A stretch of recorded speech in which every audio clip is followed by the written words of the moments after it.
Hello and welcome to Pleasure Reading. I'm your host, Amelia Ruby, and this is a podcast about the pleasure of reading, where I share curated reading lists, author rankings, chats with my bookish friends, and more. If you too take pleasure in reading, I hope that you will subscribe and share this show with a friend. Cheers to your next best book. Hello and welcome to Pleasure Reading, a podcast about the many joys and pleasures of reading, hosted by me, Amelia Ruby, PhD.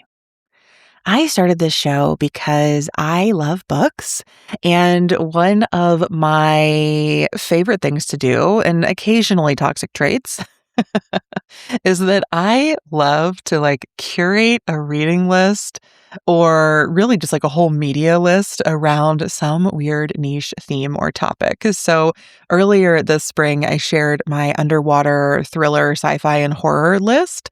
And I'll be honest, the first half of this year, that's been the theme of my life.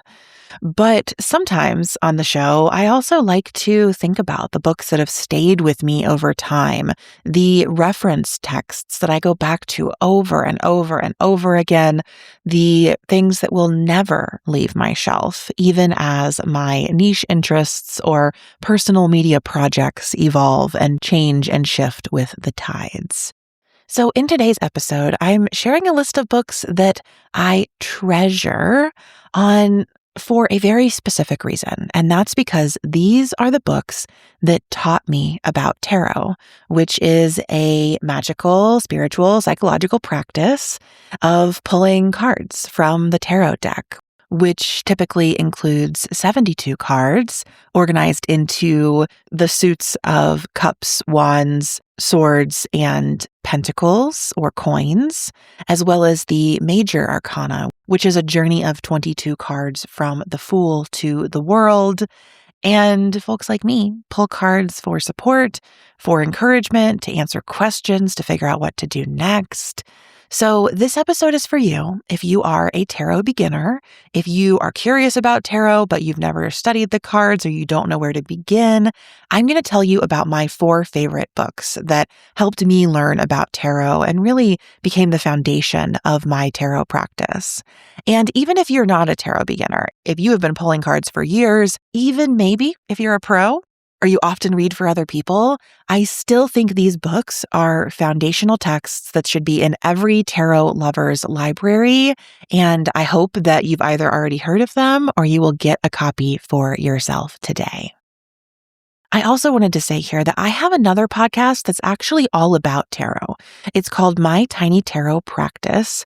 And on that podcast, I documented my own study of the tarot, and I created a short 5 minutes or less episode on every single card in the deck. You can find that anywhere you listen to podcasts at My Tiny Tarot Practice or at tinytarot.transistor.fm. And I also have a zine of my interpretations of the cards, where after I finished the project, I had done episodes on all the cards. I worked with a friend to transcribe them, clean up those transcripts, and turn them into a digital zine or PDF where you could easily see how I'm interpreting each card and the podcast episode it's paired with. So I'm going to link to that podcast in the show notes if you want to go deeper or spend more time with the tarot cards.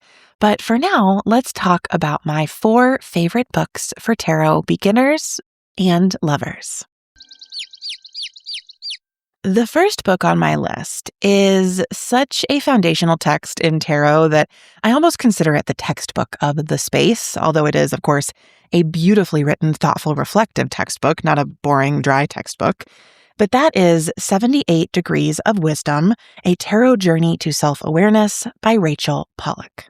Rachel Pollack is a renowned tarot scholar, and in this book, she writes about all of the cards, not only through individual interpretations, but as a journey through 3 lines of the major arcana. And she draws so many connections between cards that in reading this, I really felt like I got to know each individual card and the tarot as a whole. When she divides the major arcana into 3 lines, they're meant to represent consciousness or the outer concerns of life. subconsciousness, or the search inward to figure out who we are, and superconsciousness, or the development of our spiritual awareness and what is greater than or beyond us. I often think of those as well as the journeys of dependence, where we have to rely on society, independence, where we come into our own and separate ourselves from, our parents often in our developmental journey or the world at large. And then interdependence, where we realize that we are all connected to each other. And learning to think of the tarot that way really helped me understand the archetypes in these cards and interpret the relationship between myself and the world in different ways. My copy of 78 Degrees of Wisdom is so marked up. Everything is underlined. I went through this book in depth when I was making my tiny tarot practice, and it still greatly informs my interpretations of the cards. If you really want to take on a study of the tarot, I highly, highly recommend 78 Degrees of Wisdom by Rachel Pollack. The second book on my list is brand new, like just came out brand new, but the person who wrote it has informed my understanding of the tarot for years. So tarot reader and teacher Lindsay Mack just released what I believe is her first tarot book after decades of teaching tarot classes, and it's called Tarot for the Wild Soul, a trauma-informed approach for growth, healing, and grounding in the present moment. This book is beautiful.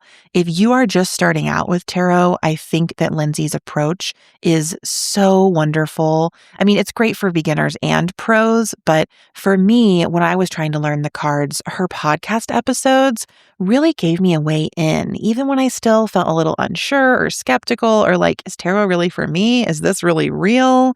I so appreciated her approach to soul tarot and the way that it is simple, practical, and revolutionary. So Lindsay insists that tarot is not a tool for future telling, but it's a tool for the present moment and a tool that helps us find our way back to ourselves in the midst of any emotion. So I really find Lindsay's approach so supportive when I have big feelings coming up, when I'm really unsure what to do, and I want to turn to the cards for support without just bypassing or outsourcing my inner knowing. I am obsessed with Tarot for the Wild Soul, and I really, really want you to get a copy. There is also a tarot deck that goes along with the book. It's called Soul Tarot, a deck and guidebook for healing and discovery. And I highly, highly encourage you to pick both of these up. They are linked in the show notes. I hope you'll get your own copies. And if you want to hear more from Lindsay, she's going to be on one of my other podcasts, Off the Grid, very soon, or maybe she's just been on it. As I'm recording this, we have our conversation scheduled, but it hasn't been recorded, edited, or published yet. So I will link in the show notes our conversation on Off the Grid, Leaving Social Media podcast whenever it goes live. And I'll probably share it on the My Tiny Tarot feed as well. So if you're just interested in tarot, make sure you subscribe to My Tiny Tarot practice so you can hear me in conversation with Lindsay there. And between now and then, order her book, Tarot for the Wild Soul. The next book on my list is Tarot for the Hard Work by Maria Minnis. This book is so important because, as the subtitle says, it offers an archetypal journey to confront racism and inspire collective healing. As tarot has moved into sort of 21st century influencer practices in the US, Maria Minnis rightfully points out that the practice has inherited a lot of white supremacy characteristics and values. But I love how in this book, she regrounds tarot in anti-racist practice. And she charts a course that is a hero's journey of unlearning white supremacy culture. This book is really focused on the major arcana, not the minors, but it includes multiple perspectives of each major card and how it shows up in internalized and societal racism, as well as the shadows of each card and activities, reflection prompts, and inspirational affirmations that card provides to dismantle internalized racism, interpersonal racism, and racism in communities. I cannot recommend this book enough. Maria is amazing. I've been able to go to a few workshops with her, and her approach to the tarot is just so grounded in embodiment, in liberatory practice, and in anti-racism. So if you want to deepen your understanding of the tarot, if you're frustrated with how white the space can be, or if you are a white person yourself and want to use the tarot to reshape your ethics, values, and politics, I highly, highly recommend Tarot for the Hard Work by Maria Menes. The fourth book on my list is Tarot for Change by Jessica Dorr. Jessica Dorr is a licensed social worker in addition to being a tarot reader, writer, and teacher. And this book really weaves together her study of psychology and behavioral science with her mystical practice of tarot. I really appreciated the sort of what felt like a depth psychology approach to the tarot archetypes and thinking about these cards with different therapeutic practices. So Jessica Dorr weaves in psychology discourse, what felt to me like CBT or DBT practices, which is cognitive behavioral therapy and dialectic behavioral therapy. Like all of that comes through in this book. And so Tarot for Change is the book I recommend to people who are more interested in perhaps the self-exploration side of tarot than the spiritual side of tarot. Of course, I think of tarot as a spiritual, mystical, magical practice, but I don't think you have to, for instance, believe in God or not believe in God to use and appreciate tarot cards. And I think that Jessica Dorr's approach is really great if you want to use the cards for personal development, if you're really interested in personal growth, and you want a little more of the psychological perspective on that than perhaps the mystical perspective on that. I actually think all of the books that I've mentioned here do a great job of weaving together the personal, the political, the spiritual, the psychological. It's all in all of them, but because Tarot for Change is written by a licensed social worker, I think it comes through the most there. So that is my fourth recommendation, Tarot for Change by Jessica Dorr. And then as I wrap up this episode, I have one bonus recommendation for you.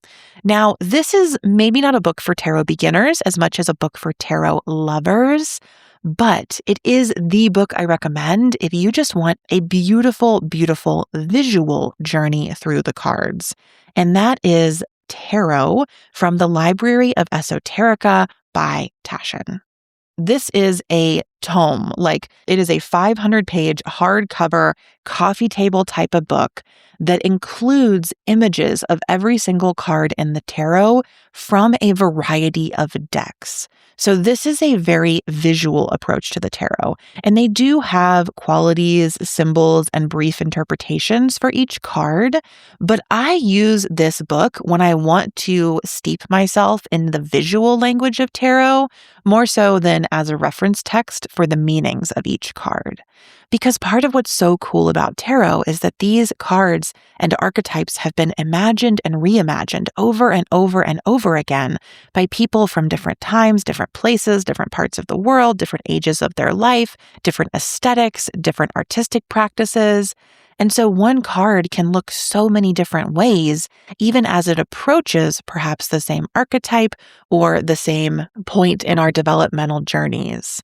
And so I love this book. It makes a great gift for yourself or others. It was given to me as a gift by my dear friend Grace. And I did want to include it here, even if it's not quite like a book for tarot beginners in the same way as these other books are. It will help you learn the cards, but with a different approach. So that is my list, friends, of the books I recommend for tarot beginners, tarot lovers, and tarot pros. To briefly recap them for you. The first book I mentioned was 78 Degrees of Wisdom by Rachel Pollack.